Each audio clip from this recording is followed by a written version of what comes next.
మన దేశ ప్రధాని నరేంద్ర మోడీ గారికి ప్రమాదం పొంచి ఉందని చెప్పేసి నాకు అనిపిస్తుందన్నమాట. దానికి కొన్ని ముఖ్య కారణాలు కూడా ఉన్నాయి. కొన్ని విషయాలు కూడా బయటపడ్డాయి.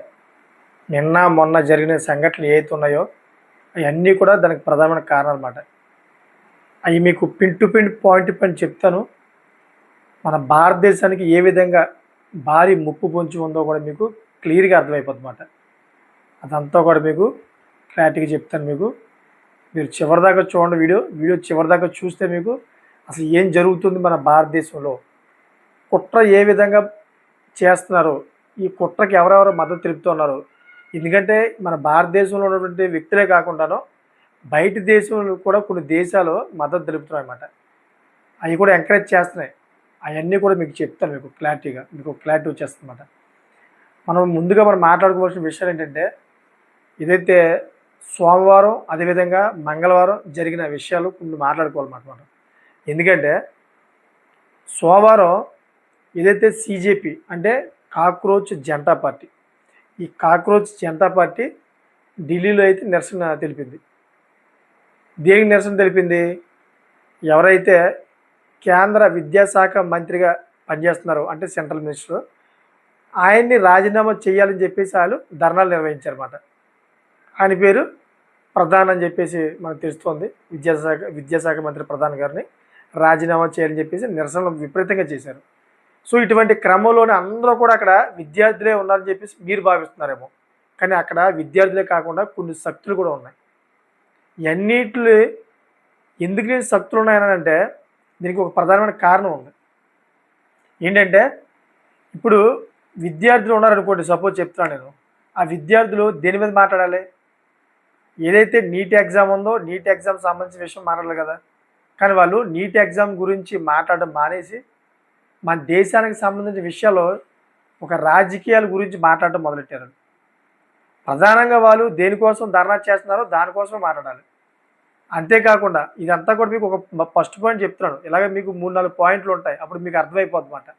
మోడీ గారికి అదేవిధంగా మన భారతదేశానికి ఏ విధంగా ప్రమాదం పొంచి ఉంది, ఎవరు కుట్ర చేస్తారో మీకు అర్థమైపోద్ది అన్నమాట. సో మరి ఇటువంటి ధర్నాల్లో వాళ్ళు ఏం చేస్తున్నారు? వాళ్ళు మాట్లాడాల్సిన మాటలన్నీ కూడా మానేసి మన దేశాన్ని గురించి, అదే కాకుండా మతాల గురించి కూడా కొంతమంది మాట్లాడుతూ ఉన్నారు. కొంతమంది అసభ్యంగా నాట్యాలు చేస్తూ ఉన్నారు. అంటే ఒకసారి మీరు చూసుకుంటే స్టూడెంట్స్ కాకుండా దాంట్లో చాలామంది శక్తులు వచ్చి కలిసి ఉన్నాయి. ఎందుకు? ఈ స్టూడెంట్స్ ఎవరైతే ఉన్నారో ఈ స్టూడెంట్స్ని రెచ్చగొట్టాలన్నమాట. ఇక్కడ ప్రధానంగా చూసుకుంటే మనం కొంతమంది నిరసనకారులు మన పారామిలిటరీ ఫోర్స్ ఎవరైతే దళాలు ఉన్నాయో ఆ దళాలను పట్టుకొని కొట్టారు విపరీతంగా. అది వీడియోలో కూడా రికార్డ్ అయింది. ఒకసారి మీరు ఆలోచించండి, నిజంగా దేశభక్తి ఉన్న వ్యక్తులు ఎవరైనా కానీ మన భారత జవాన్ మీద చేయి వేస్తారా? చెప్పండి ఒకసారి. ఇలా భారత జవాన్ మీద చేయి వేసే సంఘటనలు ఎక్కడ ఉన్నాయి? జమ్మూ కాశ్మీర్లో ఉన్నాయి. జమ్మూ కాశ్మీర్లో పాకిస్తాన్కి మద్దతుదారులు కొంతమంది అక్కడ వ్యక్తులు రెచ్చగొట్టి మన దేశ జవాన్ల మీద అయితే దాడి చేయించారు. నడి రోడ్డు మీద వెళ్తూ ఉంటుంటే తన్నడం, రాళ్ళు విసరడం వాళ్ళ మీద, ఇటువంటి సంఘటనలన్నీ కూడా ఒక జమ్మూ కాశ్మీర్ జరిగినాయి. ముందు మనం చూసాం. కానీ ఇప్పుడు మన దేశ రాజధాని అయినటువంటి ఒక ఢిల్లీలోని మన స్టూడెంట్స్ అంటే మన భారతీయులందరూ కలిపి మరి వీళ్ళు ఎవరికి మద్దతు తెలిపినట్టు మీరు చెప్పండి ఒకసారి. వీళ్ళకి ఎవరు రెచ్చగొట్టినట్టు? జమ్మూ కాశ్మీర్లో అయితే పాకిస్తాను అక్కడ జమ్మూ కాశ్మీర్ వాసులు కొంతమంది ఉన్నారు, వాళ్ళని రెచ్చగొట్టించి భారత జవాన్లపైన దాడి చేయించారు. ఓకే, మరి ఇక్కడ ఎవరో వీళ్ళని రెచ్చగొట్టారు? ఇతర దేశం ఏమై ఉంటుంది? మరి వీళ్ళు ఎందుకు మన భారత జవాన్ల మీద, అంతేకాకుండా ఢిల్లీ పోలీసుల మీద దగ్గరగా 118 మంది తీవ్రంగా గాయపడ్డారు పోలీసులు. ఎందుకు ఇంత దారుణంగా వాళ్ళ మీద దాడి చేయడానికి ప్రధాన కారణం ఏంటి? మీరు ఒకసారి ఆలోచించండి. అంటే దీన్ని బట్టి మీకు ఏమర్థమవుతుంది? దీని మీద ఒక ప్రధానమైన శక్తులు ఉన్నాయి. వీళ్ళ మధ్య కొన్ని శక్తులు తిరుగుతూ వీళ్ళు రెచ్చగొట్టేయమాట. ఎందుకంటే అక్కడ కేంద్ర ప్రభుత్వం ఒకవైపు ఏం చెప్తుందంటే, ఏదైతే నీట్ ఎగ్జామ్ ఉందో నీట్ ఎగ్జామ్ సంబంధించిన స్టూడెంట్స్ ఎవరైతే ఉన్నారో వాళ్ళు ఆత్మహత్యలు చేసుకున్నారు చాలామంది, వాళ్ళ గురించి ఎవరు మాట్లాడలేదు. నీట్ ఎగ్జామ్ పేపర్ లీక్ అయిన తర్వాత అరెస్ట్ చేశాము, వాళ్ళ గురించి ఎవరు మాట్లాడతలేదు. నీట్ ఎగ్జామ్ ఏదైతే ఉందో దాన్ని రాబోయే రోజుల్లో మనం ఈ విధంగా చేద్దాం, దాన్ని చట్టపరకంగా అయితే ఏ విధంగా మనం డెవలప్ చేయాలని గురించి అయితే మాట్లాడడానికి అయితే ఎవరు రావడం లేదు, ఎవరు మాట్లాడతలేదు. కానీ ఇది వ్యతిరేకంగా అయితే ఈ ధర్నాలు చేస్తున్నారు. దేనికోసం? ఎవరి కోసం ఎంత చేస్తానని చెప్పేసి కొన్ని మాటలు వస్తూ ఉన్నాయన్నమాట. ఇది ఒక పాయింట్ అయిపోయింది కదా. రెండో పాయింట్ ఏంటంటే, ఎవరైతే లడఖ్ మీద బాగా ప్రేమ పెంచుకున్నటువంటి సోనం చూంగ్ అని చెప్పేసి ఒక ఆయన ఉన్నాడు. సోనం చూంగ్ అంటే మనకి అక్కడ ఏదైతే చైనా ఉందో చైనాకి మన భారతదేశానికి సరిహద్దు ప్రాంతాల్లో ఆయన ఉన్నాడనమాట. ఆయన గతంలో చాలా సంచలనమైన వ్యాఖ్యలు చేశాడు ఆయన మన భారతదేశం మీద. ఒక రకంగా చెప్పాలంటే మన భారతదేశం ఇంకా ఇటువంటి అన్నింటిలో చిన్న చిన్న విషయాలన్నిటి కూడా పట్టించుకో కాబట్టి ఆయన ఇప్పటిదాకా అయితే నాకు తెలిసినట్టుగా బయట తిరుగుతూ ఉన్నాడు. ఎందుకంటే ఆయన ఏం చెప్పాడు తెలుసా మీకు? మేము భారత ప్రభుత్వం చేస్తున్నటువంటి ఈ సంఘటనలు అంటే మాకు కొన్ని కొన్ని విషయాల్లో వాళ్ళు సరిగ్గా చూసుకోవట్లేదు. మేము చైనా ఎవరైతే ముష్కరులు ఉంటారో ఆ చైనా ముష్కరులు మన భారతదేశంలో వంట త్వరపడడానికైతే ప్రయత్నిస్తారు. మేమంతా అడ్డుకున్న వాళ్ళని ఇక నుంచి అయితే మేము అడ్డుకోం, వాళ్ళకి మేము దారి చూపిస్తాం, భారతదేశంలోకి వెళ్ళడానికి మేమే దారి చూపిస్తామని చెప్పి సహనం కోల్పోయి మాట్లాడాడు. మరి ఇటువంటి ప్రధానమైన ఒక ప్రముఖమైన వ్యక్తి ఆ విధంగా మాట్లాడచ్చా? మీరు చెప్పండి ఒకసారి. ఒక భారతదేశానికి ఇటువంటి వ్యక్తులందరూ వెన్నుముకలా ఉండి మన భారతదేశాన్ని కాపాడుకోవాలి.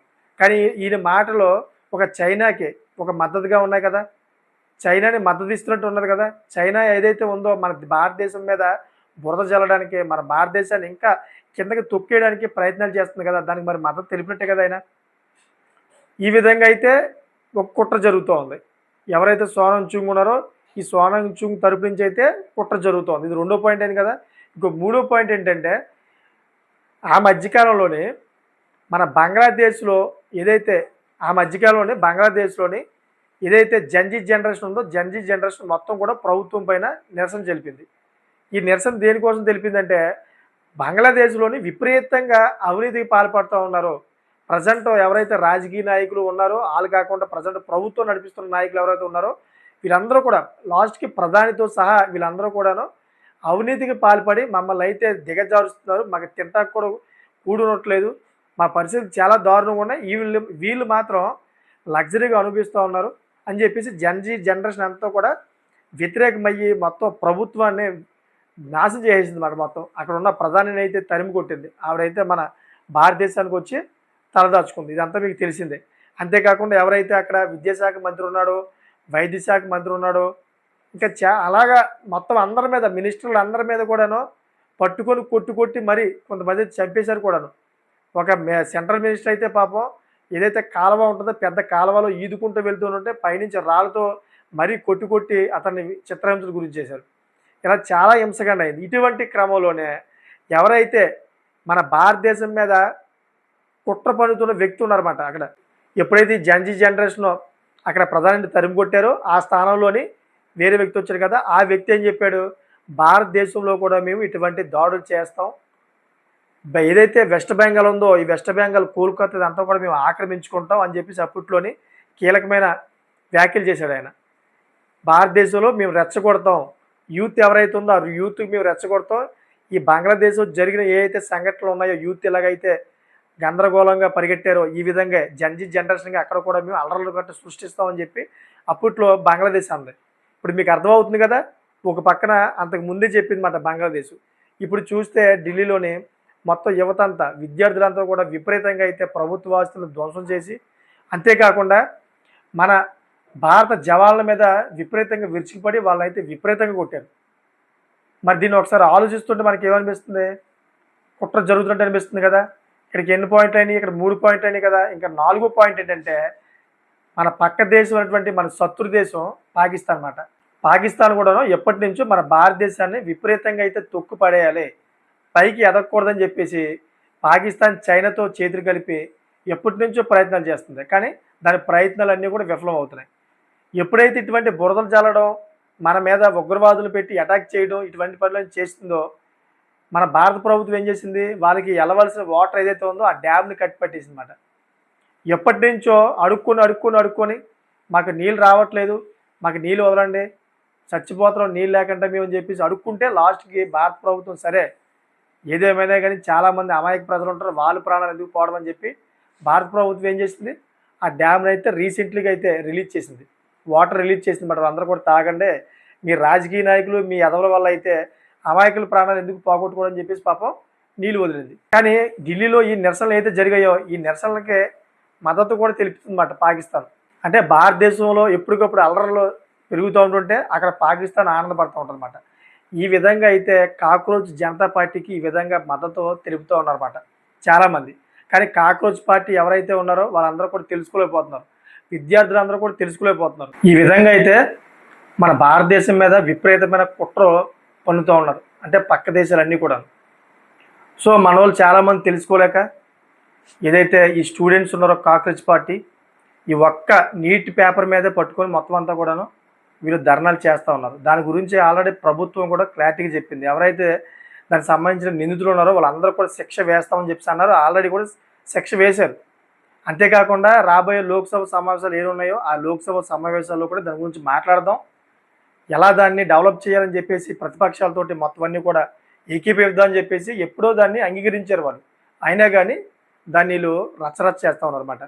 ఇప్పుడు చూసుకుంటే నిన్న ఏమైంది, రాహుల్ గాంధీ గారు అంతేకాకుండా ప్రియాంక గాంధీ ఇలాగ మొత్తం అందరూ కూడా ఎవరైతే కాంగ్రెస్ అధిపతులు ఎవరైతే ఉన్నారో మొత్తం అందరూ పెద్ద పెద్ద నాయకులు వీళ్ళందరూ కూడాను ప్రధాని మోడీ గారు ఇంటిని ముట్టడించారన్నమాట.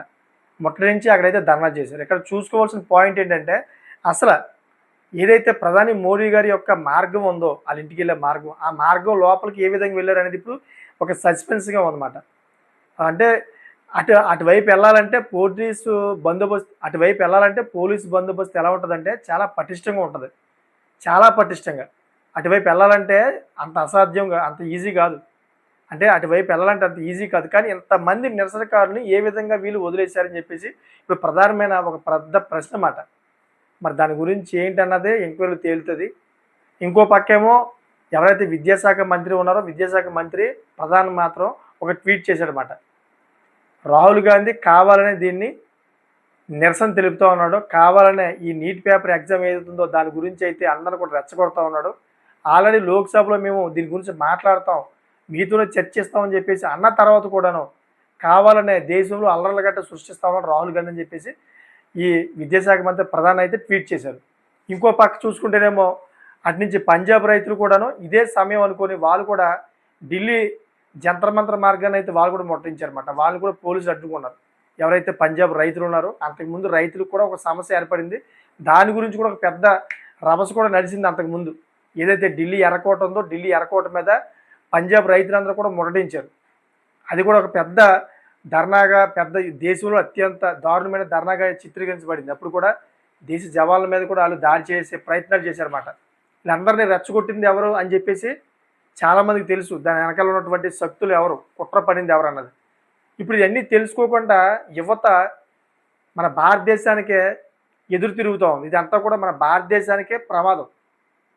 యువతకు అనిపిస్తుందేమో మన ప్రభుత్వం మన భారతదేశాన్ని చెడగొడుతుందని. మీరు అనుకోవద్దు అలాగా. మన భారతదేశాన్ని ఒక ముందుకు తీసుకెళ్తా ఉందన్నమాట. అంటే పక్క దేశాల నుంచి ముప్పు ఏదైతే ఉందో ఆ ముప్పు నుంచి మనల్ని కాపాడుతుంది. మీరు అనుకుంటున్నారేమో ఒకవేళ మన భారత ప్రభుత్వం అలా లేకుండా ఉంటే కనుక అటు బంగ్లాదేశ్, పాకిస్తాన్, ఇటు చైనా ఈ 3 దేశాలు కూడా కలిపి మనం నాశనం చేస్తాయన్నమాట. మన భారతదేశాన్ని తొక్కుపడేస్తాయన్నమాట. అది తెలుసుకోవాలి తెలిసినప్పటికైతే.